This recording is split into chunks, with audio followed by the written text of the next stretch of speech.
Welcome to Quantum Leap. I'm your host, Toyin Umesiri, and today we also have a very special guest with me here in studio in downtown Aurora, the second largest city in Illinois. And I want to welcome you, Miss Lisa, to Quantum Leap. Thank you for being here. You're welcome. It's a pleasure, and it's a pleasure to come to Aurora. Awesome. So let me share a little bit about Miss Lisa. Miss Lisa Victoria Waller, also maiden name Anderson, is the president and co-owner of BDG International Inc., located in Elgin, Illinois. BDG International was founded in 1983 by the Anderson family and is a full-service international freight forwarder, U.S. custom broker, FTZ and trade consultant. And BDG is a proud recipient of the President's E Award for Excellence in Exporting from the United States Department of Commerce, Secretary in 2013. In 2007, Ms. Lisa and her partners also opened BDG International in India and Mumbai. So that's really amazing. You shared some of that story with us. Ms. Lisa is appointed member of the Illinois District Export Council, where she serves as Executive Secretary for the IDEC. And also, she's the Vice President of the Chicago Customs Broker and Forwarder Association. Welcome again to Aurora. Thank you. I've been looking forward to our conversation because I really want to know, what do you do? Okay, that's a big question. Big question, yes. Well, my daily job is I'm president of BDG International. So as you said, we're an international freight forwarder, customs broker. My main job is to lead our team. And our company is a family-owned company, and we're competing against the largest freight forwarders in the world. They have hundreds of thousands of employees, and we're here in Illinois, homegrown, and we have a great staff, and we can compete against the best. And we are one of the best. And by doing that, we have a great team, and we have created that great team through education and being loyal to our employees and creating loyalty back, which offers our clients the ability to have a really great dynamic for consulting and for having true honor and having that advice that they need to go to places where that might be difficult to make decisions and understand the marketplace overseas. Fantastic. In my mind, I see your work as a backbone support to export development. So for those businesses that want to go international and have questions around the logistics, right? So there's the transaction side of export, there's the financing side of export, there's the negotiation side of export. But in terms of the supply chain infrastructure standpoint, right? How do they know who to go to? For example, the services you offer, because for me, what I've seen is that people don't even know they need this type of service. So why should they come to you first? And in terms of the backbone support that you offer for companies here in Aurora that may need that support, at what point should they be reaching out to your company? Well, I say it's typical that someone finishes a transaction, they sell a product, they plan to export it overseas, and so they happen to need the service. It's just a need, right? And the transaction happens, and perhaps they continue to do it, and they're stumbling along the way. So the first part is whether you're an experienced exporter or a new exporter. If there's a new lane, a new country that you're getting involved in, a new product that you're involved in, to reach out to a logistics provider or consultant, and we can do that through the ILDEC. So if you don't know where to go and you're creating a new product or you're creating a new service, you go to the ILDEC and you provide them all the details that you're looking at doing, and then they'll open up a lot of those resources and able to customize to your needs. But with that said, it's good. There's two parts. There's understanding the front end. What does that look like? What's the big picture of international logistics?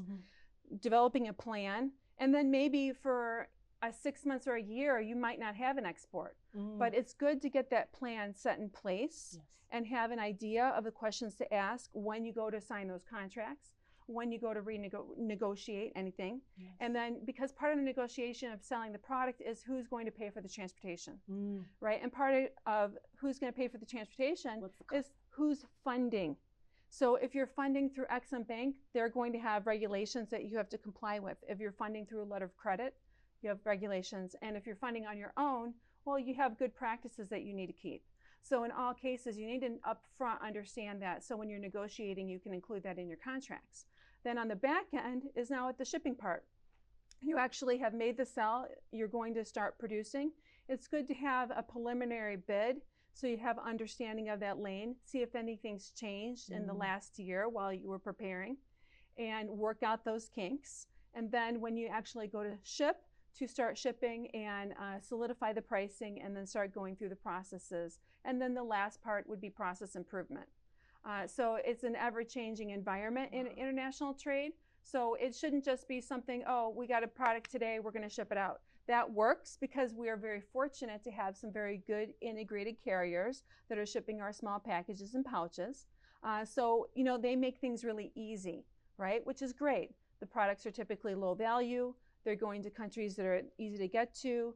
But what happens when that actually becomes a full container or a large air freight shipment or something high value? Now you start dealing with different types of rules with shipping and customs overseas. So it's really a thing that you have to plan for, and it's something that has to have process improvement. Fantastic. And in the last 3 years with COVID, we've heard a lot about supply chain challenges. From your expertise, what would we say the current landscape? What does it look like today? Well, I give you an example. I go down the street to the dry cleaners. Maybe we had 10 dry cleaners in the city that I live in. 5 of them are gone. Oh, wow. Okay. That's what you should expect in transportation. Wow. The carriers, the service providers, the shipping lanes, everything has changed. Wow. So if you expected it, for example, you know, American Airlines had direct flights to India. They no longer have direct flights to India from Chicago because we are not, as per U.S. government rules, allowed to fly our planes over Russian territory for the security. So that's a security issue. Another issue might be due to sanctions. And another issue might be that the carrier itself doesn't have the profit center to service that market anymore because COVID took away that supply and demand and everything shifted. And as everything shifts, now you have new processes in place, new logistics lanes in place. And you have to kind of reinvent that search again. And I'll give you another example that is very similar here domestically is that we all might know that Yellow has gone bankrupt and they closed their doors. There were over 100,000 employees. Well, that covered 10% of our domestic movement of freight and was a huge service provider to Canada. Who's filling that gap now? Well, it's not so easy to absorb 10% into every trucker in the United States to move that cargo. So now there's a lot of disruption domestically. Wow. Our domestic disruption can affect our international trade. So we always have to be looking at both sides of the coin and understanding if we're going to make a promise to our buyer overseas that we're being realistic, we're being honest, and we're providing them a plan on how we're going to solve these problems. Fantastic. So the plan you're talking about, does it happen before the transaction or as the transaction documents are being prepared? This is also a requirement that an exporter needs to consider. Sure. Now we have shipments that are repeat shipments. You know, the buyer's repetitive. You know, that is something that somebody's going to take. You know, tweak the pricing, tweak the service, make sure everything's working well, and hopefully the services aren't changing. Well, let's see if it's a new lane. It's the new lanes that you've been preparing for that you haven't really tested out those routes. And no matter, you know, even if it's $1,000 transaction or it's $1 million transaction, that transaction is very important to the exporter. Yes. And those routes need to be vetted out and solidified. So it's good to plan in advance and then check it again right before you plan on shipping to make sure everything's in place. Wow, that's amazing. So this is fantastic. Hearing Aurora, right? So I'm hearing you say you need to have a plan for your logistics as you start considering to export. And that plan, in of itself, it can evolve based on current lanes, yes, current policies, current costs. Wow. Is that from an exporter standpoint? How do they tap into this kind of knowledge base? If you're new to export and this is something you've never done before, right? we have the IDEC. Do we just come to the IDEC, go to our website if they have any questions around this type of conversation we're Right. having? They start that pilot. It's all about where you're marketing your product to. Okay. And like Sam had said in the earlier session, okay, there's two ways of selling a product overseas. There's one, getting an order because someone found your product online or from marketing, which is great. Then you don't really know the market that you're selling to. You're servicing that company who wants to buy the product. But if you want to be a consistent exporter and grow your export, you want to learn the markets that you're going to sell to. And part of learning those markets is understanding the transportation, right? Understanding logistics. Now, some companies will have a philosophy that they're going to sell the product and they're going to let the buyer overseas pick up at their door, right? Which is what we call an FCA term or an ex-works term. In that case, that's okay, it works. However, you're not really getting to know the economy that you're shipping to. You're not really getting to know the service available.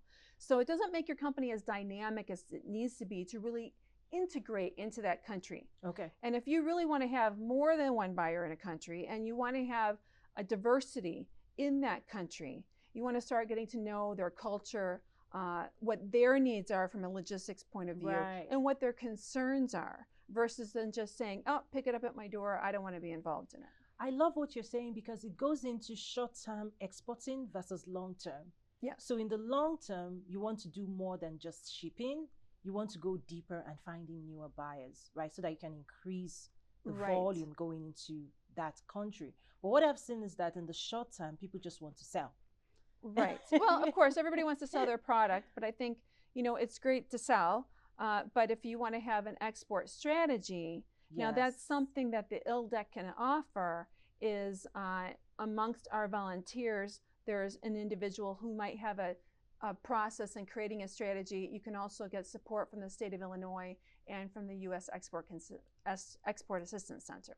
Wow, this is so good. Thank you so much, because now I'm seeing it as you can start. We want to encourage people to start, learn, grow, but also to start thinking long term, because if you have consistent shipment going to a country, you can easily ramp up volume by building more relationships there. Right. Wow. So, and then go to countries that you might not consider. A lot of people will go to the country that they're most aligned to ethnically, right? Which is great because they understand that culture. But the laws of that country might not be approachable. For example, the United States has about 21 foreign trade agreements, and those foreign trade agreements are with countries to inspire trade, and they've created an easier barrier to get into that country. So they've lowered the barriers of entry. So that might not be where you're ethnically used to trading with, right? So getting to know that culture, understanding why would we have a trade agreement with that area, and what does that benefit us? So for example, selling your product to the European market, which requires a CE mark and has a lot of restrictions locally on products and how they're made and what they're made of, while a lot of our free trade agreement countries, they have agreed to take our certifications and adopt them. So that's going to create a lower barrier and a lower cost. The same thing is if you're selling to Europe and you're selling your product, a lot of the buyers will have you deduct their VAT. So that, let's say, is between 18 to 24%. Wow. So here you're selling a product and they're like, yeah, we're happy to buy your product. We want to distribute your product, but we need you to lower the cost 24% so we can sell it throughout the entire Europe, and we can then charge our VAT on top of that. That's very difficult to do. So is that the best market to go after first? Or continue to expand when we have these other markets they're happy to work with us and happy to adopt our certifications and don't have these type of VAT restrictions? Wow, that's so much great information. So it's actually also looking at demand and supply, where the demand is more favorable, also given the free trade agreements, pricing, negotiate. That it feels like there's a lot to think about when it's time to export. But the good news I'm also hearing is that we have great people that can walk us through every step of the way and help you address those questions. Yeah, and then just recently I've been to quite a few events regarding, accessing the African market. And of course there's, many countries in Africa, many different cultures. And the African customs regulations have changed over time now. They don't want used products. Mm-hmm. They want high quality products. And they want US products, US made products. So the customs regulations have actually started to alter what's allowed to be imported so that, there's countries that are not becoming dumping grounds of cheap goods, Mm-hmm. used goods, and stuff that people don't want. Mm-hmm. They want to evolve their country themselves.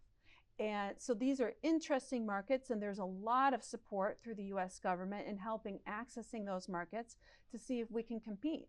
Absolutely, absolutely. And yes, talking about Africa, what I say is listen to the demand signals. So to your point, there's a growing middle class and even the business community that are consuming industrial equipment, industrial products, agricultural products, mechanized, right? Anything to support economic development of different sectors and different industries. I've also seen that there's now increased demand for higher quality US made products. Right. So thank you for bringing that up. That's definitely something we're watching closely. So for us here in Aurora, what else do we need to think about? What's your parting words for those of us in Aurora about the opportunities for Sure. Aurora? I guess going back to the real basics on number one, why do we need export? Right? We've mentioned it a couple different times on the development of the economy, the security, the job security. But even to bring it down to even a more simplistic level, I like to talk about it about the household, right? So you have 2 parents, 2 kids, 4-person household. And, the children are getting to that age, 15, 16, and mom and dad say, you got to go to get a job, right? So child number 1 gets a job and brings in $50 a week after taxes into the household.